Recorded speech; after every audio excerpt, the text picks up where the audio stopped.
Hello and welcome to West Country Wanderings. Today I'm doing a photography one. About 3 weeks ago I went to the town of Minchinhampton, in fact quite close by to where we are today on the Cotswolds. I'm actually on Minchinhampton Common doing this piece to camera for you today. And I did a photography one there, so I'm afraid it's not a railway one, a canal one or a walking one. If you're looking for one of those, there'll be another one of those on my channel coming on the not too distant future. But I've just acquired a new lens. I'll tell you more about it. And there it is there. It's on the, I bought it second hand, but I've been after this lens for a while and one came up on the second hand market. I've purchased it. I've not used it yet, I've literally just got it. So I thought we'd come to Box, beautiful, quiet Cotswold village here, and take some photographs. And this time I'll do them in both monochrome, black and white, and colour. And we'll see how we get on. I'll tell you more about the lens and the kind of things that it does as well, and why I'm using that particular lens here today. So why not join me here in the beautiful village of Box in Gloucestershire.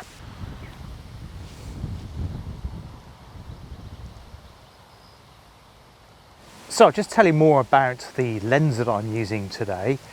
It's a Canon 32mm f1.4. It's for a mirrorless lens. It's part of that M series, so it's quite a small compact lens suitable for the camera that I use, although there are similar ones for other different types of cameras, indeed cameras and other makes as well.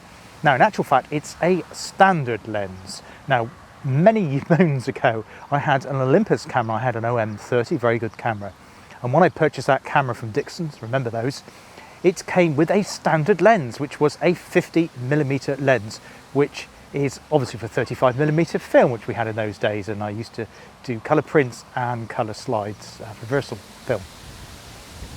Now this particular lens is 32mm, but because of the centre, because it's cropped centre, it's equivalent to 50mm. So it's effectively, I think it's 51, but we won't go into the maths technicalities of how that comes about. It's equivalent to a standard lens. And if you're not that familiar with photography, what a standard lens basically is one which appears when you look through the viewfinder or take the image akin to what you would see with the human eye. In other words, it's not a wide angle lens that you'd perhaps be more familiar with if you're looking and taking pictures on your mobile phone, or a wide angle lens on a camera, and it's not a telephoto lens which kind of zooms in on a narrow area and brings in things closer, farther away. It does neither of those things. It just does what the human eye does. So it gives you a natural feel to the image that you're actually taking.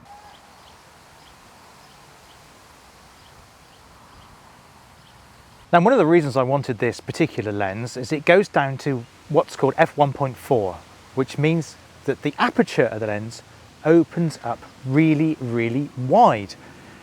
Now, if you're not familiar with camera lenses, you can think of it about the human eye. Now, if you enter into a darkened room, what happens is the pupil in your eye, the black dot at the center, opens up. And the reason it does that is to allow more light into the eye to focus on your retina at the back. And if you can think of the camera sensor is very similar to the retina. So if it opens up, it's allowing more light in. So far, so good. So you can use this lens in really dark situations without, well, basically stretching your camera lens to its full extent. So it reduces the noise and gives you a nice sharp image. But in a camera lens, if you open up the aperture, it has another effect. It reduces the depth of field. In other words, it reduces the amount of things that are in focus over a band. So if you have a narrow aperture, say f16, f22, pretty much everything will be in focus, from things nearer the camera to things farther away. If you're bringing it down to f1.4, only the things you decide are in focus using the camera's, the lens's focusing wheel or automatic focus, only that will be in focus, and everything behind it will be blurred. We're just going to try that out. So if I take a photograph of this bark of this tree, everything should be blurred behind it. If I have the aperture in the lowest number, or the widest, shall I say, setting, we'll just go and try it.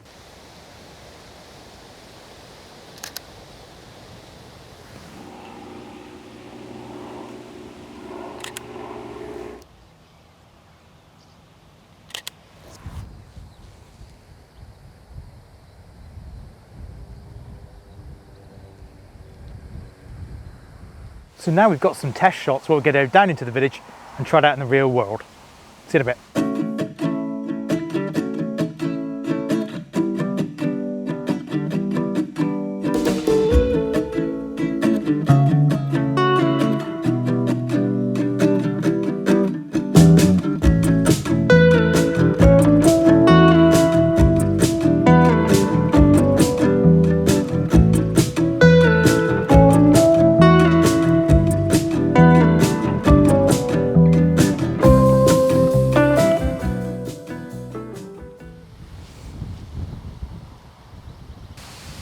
So I've just come back up from the village of Box, been using the lens there. First of all, delighted to tell you it's a really pleasurable lens to use, although it is quite different to the other lenses that I use with my cameras to make my videos, and I'll tell you about that in a minute. But yeah, I'll just give you an example of, well, the wind's got up, you're going to hear me about the wind noise, hopefully it's not too bad. Just to give you an example, there was a post box. I'll just insert that image now, and I'm trying to remember now, there was a notice board there, and I think there was a telephone box. I don't think I included that in the shot, but yes, so I focused in on the red box, and you've got the two other subjects. Both of those are blurred out, well, not completely blurred out, but they're slightly out of focus, one away from the camera, one before the camera, but the red box is sharply in focus. Well, I hope it is anyway by the time I've edited this and inserted this now. And with my other lenses, I wouldn't have been able to do that. Either the foreground or the black background would have been blurred. I wouldn't able to have been to blur out both at the same time. I did some monochrome shots as well. Did one with like a latch on a gate, and again you've got that background and foreground blurred out, and you can really see the detail in the metal there, and like the curve of it that makes up the I think it was a latch that was on the gate. Another shot I enjoyed taking was the one of the old post office, and the cottage there had beautiful red roses. Sorry, it's quite windy, I do apologise if it's really distorted on the sound. There was really red roses against the limestone background of the cottage, but I focused in on the nameplate where it says the old post office, and you can see the lichen on the limestone uprights that make up the gate, with the cottage blurred in the background, but you could just make out the red of the roses. I really found that was quite pleasing to use the lens with that.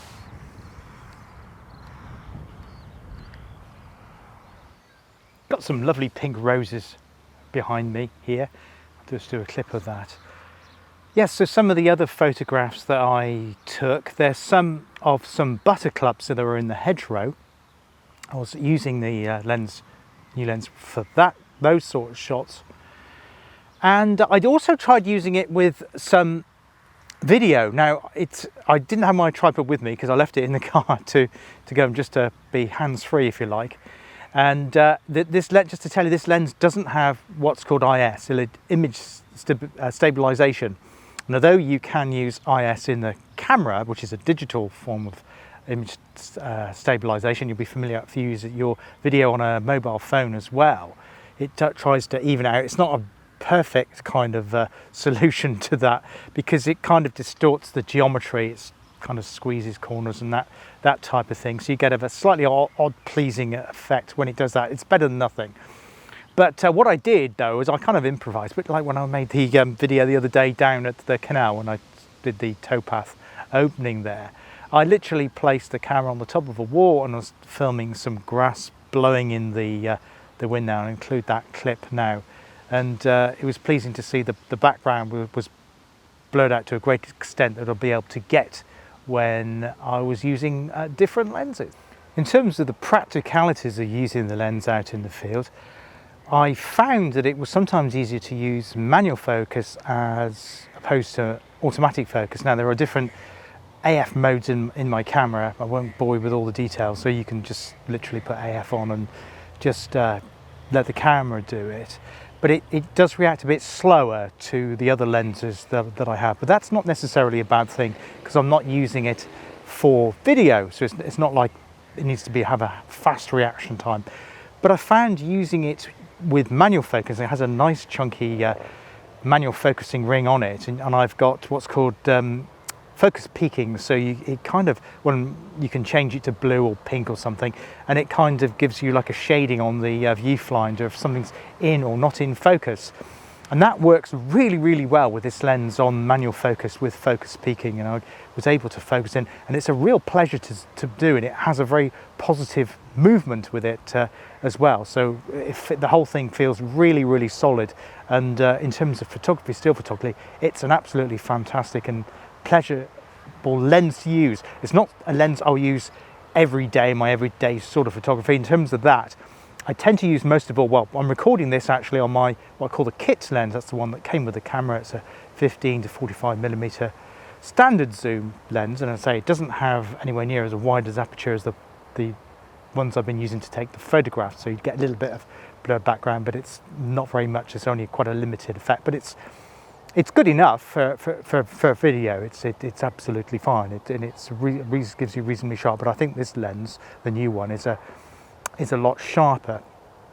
But Box is an interesting village. They had a village hall put up around 2000, and it is quite narrow. So warning you that if you do come here, as I say, it's near the town of Minchinhampton, not far from Stroud in Gloucestershire.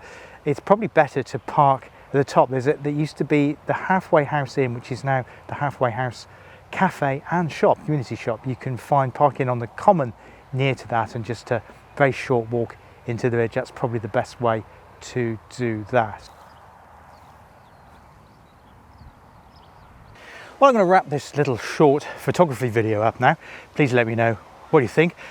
And if you're into photography at all and you use different lenses, or you've got a particular lens that's a favourite, or one lens on your camera in terms of the settings, love to hear from you about that and how you approach your photography in terms of composition. One of your favourite places to take your camera out in the field, so to speak, whether it's urban or into the countryside, or is it nature, is it buildings, is it people? Please let me know. I'd love to hear from you. And I don't know whether I'll be doing another photography one again. I'll see how this one goes. And if there's a bit of interest in it, then I will probably do another one at another time, and we'll have a look at different aspects of doing photography and videography. Until next time on West Country Wanderings, look after yourselves, take care. There will be other videos coming up. There'll be part 3 of the 7-way, which I'm about to go off to film tomorrow. There'll also be a railway one coming up, and a canal one as well, and probably another, well, yeah, definitely a Cotswold walking one, probably out towards the Oxfordshire end of things this time. Until then, love to see you on the channel again. Take care.